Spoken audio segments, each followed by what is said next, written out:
Hello friends, इस news में आप सभी का स्वागत है। झारखंड की तमाम छोटी बड़ी खबर इस वीडियो में देखने को मिलेगी। सबसे पहले बड़ी खबर, अभी नहीं हटाए जाएंगे कंप्यूटर ऑपरेटर। एक बड़ी खबर की राज्य में ब्लॉक से जिला मुख्यालय और सचिवालय तक विभिन्न विभागों में रखे गए अस्थायी कंप्यूटर ऑपरेटरों को सरकार अस्थायी बहाली होने तक नहीं हटाएगी। ये जानकारी मंत्री आलमगीर आलम ने विधानसभा में सीपीसी के 15 मार्च को स्थगित अल्पसूची प्रश्न के जवाब में दिया है। उन्होंने प्रदीप यादव समेत अन्य सदस्यों की मांगों पर कहा है कि जब सरकार अस्थायी नियुक्ति करेगी तब इन कंप्यूटर ऑपरेटरों को प्राथमिकता दी जाएगी। साथ ही उन्होंने कहा कि अभी योग्यता के आधार पर कंप्यूटर ऑपरेटरों को समायोजित किया जाएगा। इसी के साथ ही अगली बड़ी खबर, प्रैक्टिकल परीक्षा 3 शिफ्ट में ले सकेंगे स्कूल। एक राहत भरी खबर की सीबीएसई 10वीं 12वीं की प्रैक्टिकल परीक्षाएं अब स्कूल 3 शिफ्ट में ले सकते हैं। इस संबंध में सीबीएसई ने स्कूलों को दिशा निर्देश भेज दिया है और कोरोना संक्रमण काल में भीड़ से बच्चों को बचाने और विद्यार्थियों और अभिभावकों को राहत देने के उद्देश्य से सीबीएसई ने ये फैसला लिया है। साथ ही इस वर्ष देर से बोर्ड की परीक्षाएं शुरू हो रही है, ऐसे में समय बचाने के लिए भी बोर्ड ने ये निर्णय लिया है। इसी के साथ ही अगली बड़ी खबर, झारखंड में हुक्का बार पर लगा प्रतिबंध। एक बड़ी खबर की अब राज्य भर में सार्वजनिक स्थानों पर किसी भी प्रकार के तंबाकू उत्पादकों के सेवन पर पूर्ण रूप से प्रतिबंध लगा दिया गया है। इसका उल्लंघन करने पर 1000 रुपये जुर्माना का प्रावधान किया गया है। इसके अलावा तेजी से बढ़ते प्रचलन को देखते हुए विधेयक में राज्य में हुक्का बार पर पूर्ण रूप से प्रतिबंध भी लगाया गया है। उल्लंघन करने पर आपको 1 से लेकर 3 साल तक का कारावास के अलावा 1 लाख रुपये का जुर्माना रखा गया है। साथ ही इधर 18 साल से कम उम्र के अभ्यसक को तंबाकू उत्पादकों की बिक्री पर प्रतिबंध था, जिसे बढ़ाकर अब 21 वर्ष कर दिया गया है। अब 18 के बजाय 21 वर्ष से कम उम्र के अभ्यसक तंबाकू उत्पाद नहीं खरीद पाएंगे। इसी के साथ ही अगली बड़ी खबर, 24 को हो सकती है हल्की बारिश। बादलों की आवाजाही को लेकर 19 से 21 मार्च के बीच गर्जन के साथ बारिश की संभावना जताई गई थी। हालांकि मौसम में बदलाव कुछ ही हिस्सों में हुआ है, कुछ जिलों में छिटपुट बारिश हुई है। वहीं 24 को एक बार फिर मौसम का मिजाज बदलने का अनुमान लगाई जा रही है। हालांकि इससे तापमान में किसी भी प्रकार से बदलाव होने की संभावना नहीं है। इसी के साथ ही अगली बड़ी खबर, 24 घंटे में 47,000 नए संक्रमण के केस। एक बड़ी खबर की कोरोना संक्रमण की रफ्तार तेजी से बढ़ रही है। देश में पिछले 24 घंटे के दौरान 47,000 से अधिक नए संक्रमित मरीज मिले हैं। ये आंकड़ा पिछले साल 12 नवंबर के बाद से सबसे ज्यादा माना जा रहा है। वहीं बताते चले कि 85% नए मामले कोरोना से सर्वाधिक प्रभावित 6 राज्यों महाराष्ट्र, पंजाब, कर्नाटक, केरल, गुजरात और मध्य प्रदेश से मिले हैं। वहीं दूसरी ओर केंद्रीय स्वास्थ्य मंत्रालय ने राज्य सरकारों से कहा है कि कोरोना के टीके कोविशील्ड की दूसरी खुराक लोगों को पहली खुराक के 6 से 8 सप्ताह के बाद देने को निर्देश दिए हैं और अभी तक दोनों टीकों के बीच समय का अंतर देखा जाए तो 4 से 6 सप्ताह का दिया गया था। सरकार की इस फैसले से ज्यादा लोगों को पहली खुराक दी जा सकेगी। इसी के साथ ही अगली बड़ी खबर, पॉलिटेक्निक और इंजीनियरिंग कॉलेज में होगा नामांकन। एक बड़ी राहत की खबर की झारखंड के 8 पॉलिटेक्निक और 3 इंजीनियरिंग कॉलेज और 1 प्रोफेशनल कॉलेज में नए शैक्षणिक सत्र से नामांकन की प्रक्रिया शुरू होगी। उच्च और तकनीकी शिक्षा विभाग इसकी तैयारी में जुट गया है। गोड्डा, जामताड़ा, लोहरदगा, चतरा, हजारीबाग, खुट्टी, गिरिडीह और पलामू में जहां नए पॉलिटेक्निक कॉलेजों में नामांकन की प्रक्रिया शुरू होगी, वहीं कोडरमा, पलामू, रामगढ़ के नए इंजीनियरिंग कॉलेज में भी छात्र छात्राओं का नामांकन लिया जाएगा। इसके अलावा जमशेदपुर के प्रोफेशनल कॉलेज में भी एडमिशन की प्रक्रिया शुरू होगी। इसके साथ ही इन संस्थानों में शिक्षकों और शिक्षकोत्तर कर्मियों के पदों का सृजन किया जाएगा और उनकी भी नियुक्ति की जाएगी। इसी के साथ ही अगली बड़ी खबर, सहियाओं ने पानी बचाने का लिया संकल्प। प्रखंड कार्यालय परिसर में विश्व जल दिवस पर आयोजित बंदगांव और चक्रधरपुर प्रखंड की जल सहियाओं को पानी सुरक्षित रखने और बचाव को लेकर प्रशिक्षण दिया गया है। कार्यशाला में जल सहियाओं को बताया गया है कि धीरे धीरे पानी का स्तर नीचे जा रही है, इसलिए अभी से पानी के लिए सचेत नहीं रहेंगे तो आने वाले वर्षों में सभी को पेयजल की किल्लत होगी। इसलिए पानी को सुरक्षित रखने और लोगों को पानी बर्बाद करने से रोकने का कार्य करेंगे। और कार्यशाला के दौरान जल सहियाओं ने पानी बचाने का संकल्प लिया है। साथ ही अगली बड़ी खबर, गेस्ट फैकल्टी की होगी नियुक्ति। कोल्हान विश्वविद्यालय में सभी अंगीभूत महाविद्यालयों के लिए गेस्ट फैकल्टी की पदों पर नियुक्ति के लिए विज्ञापन प्रकाशित किया गया है। गेस्ट फैकल्टी के आहर्ता वही होंगे जो अस्थायी असिस्टेंट प्रोफेसर के लिए यूजीसी रेगुलेशन में अंकित है, लेकिन विश्वविद्यालय के द्वारा प्रकाशित इस गेस्ट फैकल्टी को मानदेय के रूप में स्नातकोत्तर के लिए 350 रुपये प्रति कक्षा और स्नातक के लिए 300 रुपये प्रति कक्षा और अधिकतम 9,000 रुपये प्रति माह मानदेय मिलेगा। इसी के साथ ही अगली बड़ी खबर, टाउन प्लानर नियुक्ति में बाहरी लोगों को प्राथमिकता देने का लगा आरोप। जेपीएससी की ओर से टाउन प्लानर के 77 पदों के लिए वैकेंसी निकाली गई थी। इसके आलोक में पिछले सप्ताह जेपीएससी ने 46 अभ्यर्थियों का चयन किया है, जिसमें 36 पद रिक्त रह गई है। कुछ अभ्यर्थियों ने इस पर आपत्ति दर्ज कराई है और वंचित अभ्यर्थियों का कहना है कि टाउन प्लानर की नियुक्ति में गड़बड़ियां की गई है।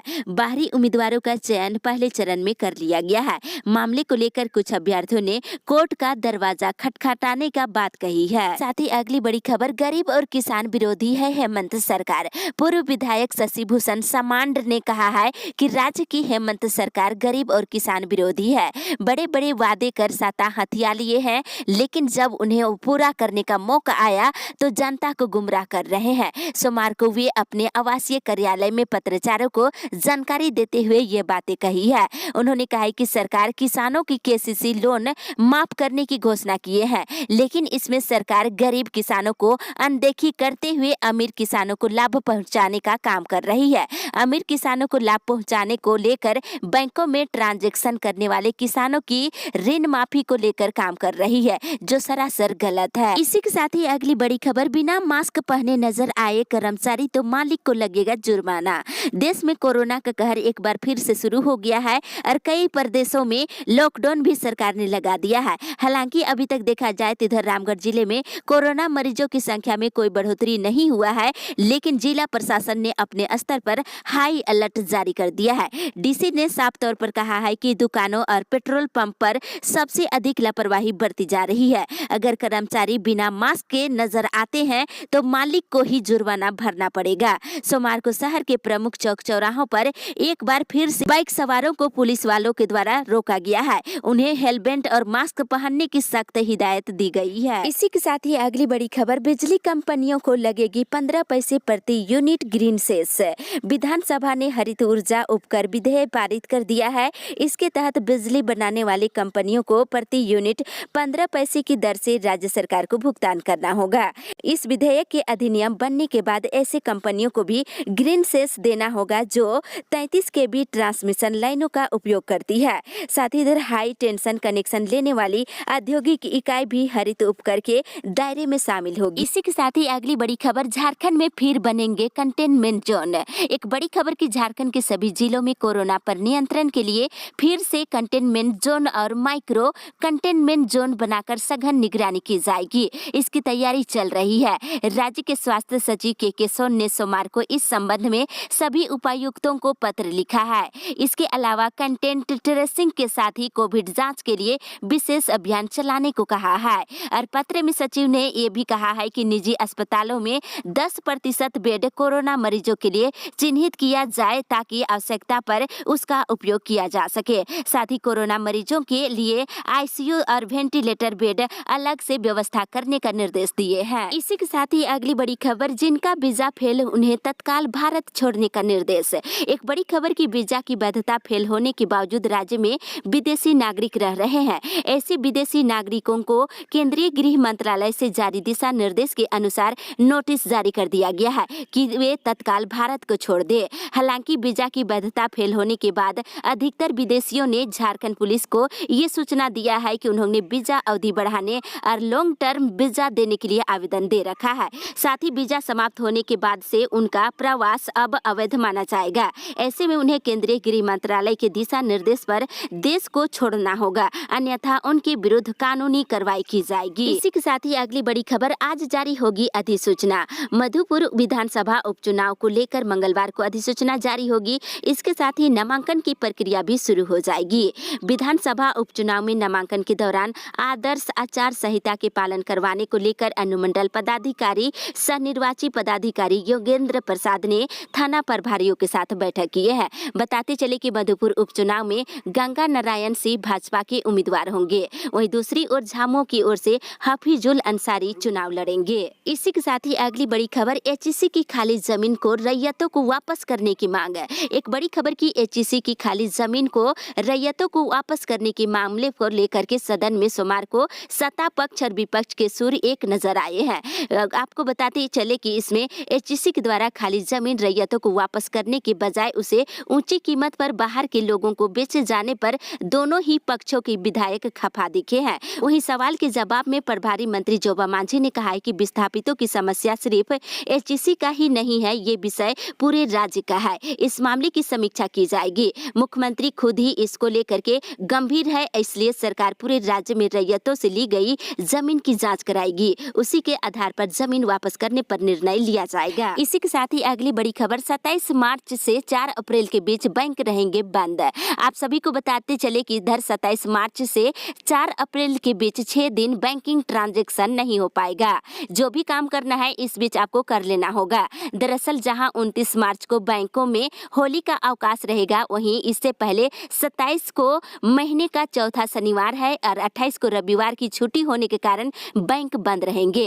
1 अप्रैल को वार्षिक खाता बंदी के कारण कोई भी लेन देन का काम नहीं होगा। वहीं 2 अप्रैल को गुड फ्राइडे की छुट्टी रहेगी। इसके बाद 3 अप्रैल को बैंक खुलेंगे, लेकिन फिर 4 अप्रैल को रविवार की छुट्टी के कारण बैंक बंद रहेंगे। वैसे इस अवधि में ग्राहक एटीएम और इंटरनेट बैंकिंग कारोबार इस्तेमाल कर सकते हैं। इसी के साथ ही अगली बड़ी खबर, स्कूलों को फिर बंद रखने पर हो रहा विचार। एक बड़ी खबर की देश के कुछ राज्यों में कोरोना वायरस के बढ़ते संक्रमण ने राज्य सरकार की चिंता बढ़ा दी है।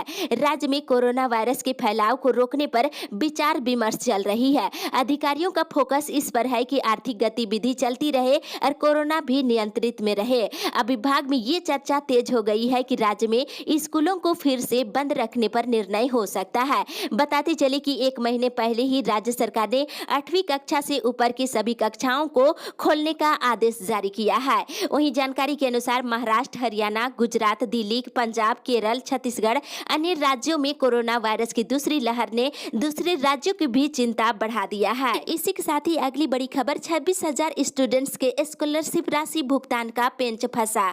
इधर गुमला जिले में स्कॉलरशिप का 5 करोड़ रुपए से अधिक राशि सरेंडर होगा। कल्याण विभाग गुमला के द्वारा राशि सरेंडर करने की प्रक्रिया शुरू कर दी गई है। 25,514 ऐसे स्टूडेंट्स के आधार कार्ड का बैंक खाता से लिंक नहीं किया गया है, जिस कारण इन छात्रों को वित्तीय वर्ष 2020-21 की स्कॉलरशिप नहीं मिल पाएगी। अब स्कॉलरशिप के लिए छात्रों को 1 साल और इंतजार करना पड़ेगा।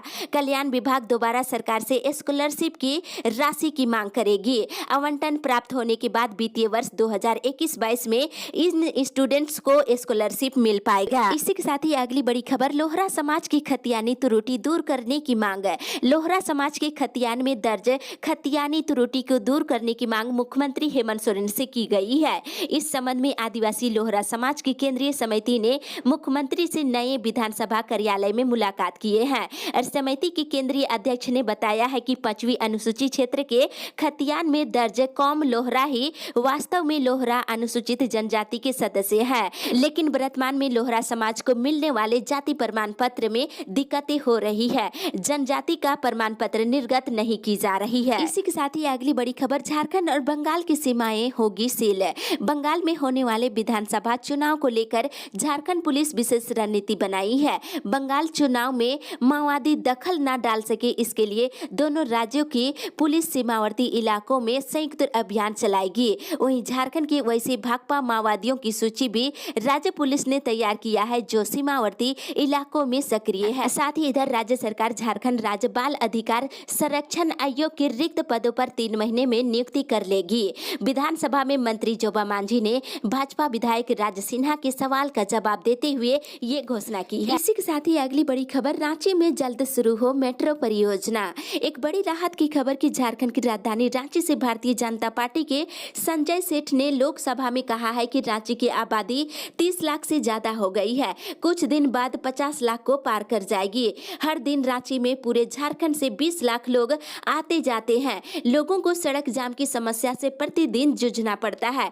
ट्रैफिक जाम की समस्या आम हो चुकी है, इसलिए रांची में मेट्रो सेवा शुरू करने की मांग की है। इसी के साथ ही अगली बड़ी खबर, रांची में बीएड के छात्रों का अनिश्चितकालीन धरना, कॉलेज की मान्यता रद्द होने पर आक्रोश। रांची के कांके में राजकीय शिक्षण प्रशिक्षण शिक्षण महाविद्यालय के छात्र महाविद्यालय की मान्यता रद्द होने के चलते अनिश्चितकालीन धरना पर बैठ गए हैं। छात्रों की मांग है कि जब तक इस महाविद्यालय को मान्यता नहीं दी जाती है तब तक धरना पर बैठे रहेंगे। अगर इससे भी बात नहीं बनती है तो भूख हड़ताल किया जाएगा। सरकार से कई बार गुहार लगा चुके हैं, 4 महीने बीत गए हैं लेकिन छात्रों की समस्या जस की तस बनी हुई है। इसी के साथ ही अगली बड़ी खबर झारखंड कोरोना अपडेट्स। झारखंड में पिछले 24 घंटे के दौरान कोरोना के 97 नए मरीज मिले हैं। झारखंड में फिर से कोरोना की लहर देखने को मिल रही है। इसको लेकर स्वास्थ्य विभाग ने जांच में तेजी लाने का निर्देश राज्य के सभी जिले के उपायुक्तों को दे दिए हैं और मिले मरीजों में से 38 मरीज रांची जिले से केवल मिले हैं। पूरे राज्य में अगर एक्टिव केस की बात करें तो 600 से अधिक मरीजों का इलाज अभी चल रहा है। वहीं गिरिडीह, गोड्डा, जामताड़ा, पाकुड़ और साहिबगंज, पलामू जिले में कुछ दिन पहले कोरोना के एक भी मरीज नहीं थे, लेकिन इन जिलों में फिर से कोरोना के मरीज मिलने लगे हैं। इसी के साथ ही अगली बड़ी खबर, वीडियो ने 51 से अधिक लोगों की पेंशन को दी स्वीकृति। इधर बंदगांव प्रखंड के हुंडागाद, कराईकेला, नाटकी, भालूपानी पंचायत के 51 से अधिक वृद्ध, विधवा और असहाय लोगों की पेंशन को स्वीकृति दे दी है। ये सभी व्यक्ति 65 से 85 वर्ष के आयु के बीच के हैं। इन लोगों ने पहले कई बार पेंशन को लेकर आवेदन किए थे पर उनकी पेंशन स्वीकृत नहीं हो पा रही थी। साथ ही इधर रांची के सीएस कार्यालय, पीएचसी और सीएचसी से हटाए गए 155 निजी सुरक्षा कर्मियों का एक प्रतिनिधिमंडल मुख्यमंत्री से मिलकर अपनी समस्याएं बताई है। फिर से बहाल करने की मांग की गई है। इसी के साथ ही अगली बड़ी खबर, बैंक डूबा तो 90 दिन में मिलेंगे पैसे। एक बड़ी खबर की, अगर जिस बैंक में आपका पैसा जमा है और बैंक डूब जाता है तो उसमें जमा रकम आपको 90 दिन के भीतर वापस हो पाएगा। दरअसल सरकार deposit insurance credit guarantee corporation act में बदलाव करने की योजना बना रही है। अगर मंजूरी मिलती है तो बैंक डूबने के बावजूद 5 लाख रुपए तक की जमा रकम 90 दिन के भीतर निकल पाएगा। साथ ही इधर झारखंड लोक सेवा आयोग ने विभिन्न परीक्षाओं का गुरुवार को रिजल्ट जारी कर दिया है। नगर विकास आवास विभाग के सहायक नगर निवेशक पद पर सीधी नियुक्ति परीक्षा का परिणाम भी जारी कर दिया है। साथ ही इधर राजस्व निबंधन और भूमि सुधार विभाग ने आंचल निरीक्षक और सहायक बंदोबस्त पदाधिकारी समेत झारखंड प्रशासनिक सेवा के 32 पदाधिकारियों का तबादला कर दिया है। वहीं कोल्हान विश्वविद्यालय ने परीक्षा का फॉर्म भरने, एडमिट कार्ड जारी होने और परीक्षा का परिणाम सूचना जारी की है। संबंधित वेबसाइट लॉगिन कर आप चेक कर सकते हैं। इस अपडेट में बस इतना ही। आगे की खबर के लिए आप हमारे साथ